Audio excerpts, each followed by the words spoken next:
Hi ಎಲ್ರಿಗೂ 2025 ತುಂಬಾ ಚೆನ್ನಾಗಿತ್ತು. ಒಂಥರ ಎಲ್ಲ ರೀತಿ ಏಳು ಬೀಳು ಖುಷಿ ದುಃಖ ಎಲ್ಲನೂ ಕೂಡ ಇತ್ತು ನನ್ನ ಜೀವನದಲ್ಲೂ ಕೂಡ. ನನಗಂತೂ ತುಂಬಾ ಖುಷಿ ಆಯಿತು. ಹಾಗೆಯೇ ಇವತ್ತು ಒಂದಷ್ಟು ವೆರೈಟೀಸ್ ಆಫ್ ಅಡುಗೆಗಳನ್ನ ಮಾಡಿದ್ದೆ. ತುಂಬ ಚೆನ್ನಾಗಿತ್ತು. ಪ್ರತಿಯೊಂದು ಕ್ಷಣನೂ ನಾವು ಯಾವ ರೀತಿ ಪ್ರತಿಯೊಂದಂತೂ ಅನ್ನನ ಎಂಜಾಯ್ ಮಾಡ್ಕೊಂಡು ತಿಂತೀವಲ್ಲ, ಅದೇ ರೀತಿ ಪ್ರತಿಯೊಂದು ಕ್ಷಣನೂ ಕೂಡ ನಾವು ಯೋಚನೆ ಮಾಡಿ ಪ್ರತಿಯೊಂದು ಡಿಸಿಷನ್ ತೊಗೋಬೇಕು ಅನ್ನೋದೇ ಆಗಲಿ, ಏನೇ ಆಗಲಿ ಆ ಟೈಮಲ್ಲಿ ಏನು ಮಾಡಬೇಕು ಅದನ್ನು ಮಾಡಿಬಿಡಬೇಕು. ನಾವು ಪ್ರಯತ್ನನೇ ಪಡದೆ ಫಲನ ಎಕ್ಸ್ಪೆಕ್ಟ್ ಮಾಡೋದು ತಪ್ಪಾಗುತ್ತೆ ಅನ್ನೋದು ನಾನು ಕಲಿತಂಥ ಒಂದು ಪಾಠ ಈ 2025ಅಲ್ಲಿ. ಅದೇ ರೀತಿ ಒಂದಷ್ಟು ಪ್ರಯತ್ನಗಳನ್ನು ಮಾಡಿದ್ದೀನಿ. ಅದರ ರಿಸಲ್ಟ್ ಆಗಿರ್ಬೋದು, ಅದರ ಮುಂದುವರೆದ ಭಾಗಗಳನ್ನು ನಾನು 2026ಅಲ್ಲಿ ನಿಮ್ಮ ಜೊತೆ ಶೇರ್ ಮಾಡ್ಕೊಳ್ತಾ ಹೋಗ್ತೀನಿ.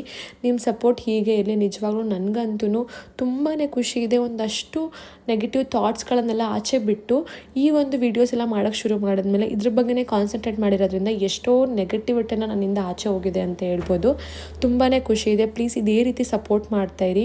ಇನ್ನೂ ಒಳ್ಳೊಳ್ಳೆ ಅಡುಗೆಗಳನ್ನು ಹಾಗೆ ಒಳ್ಳೊಳ್ಳೆ ಕಂಟೆಂಟ್ನ ಕೊಟ್ಟು ನಾನು ನಿಮ್ಮನ್ನು ಎಂಟರ್ಟೈನ್ ಮಾಡ್ತೀನಿ.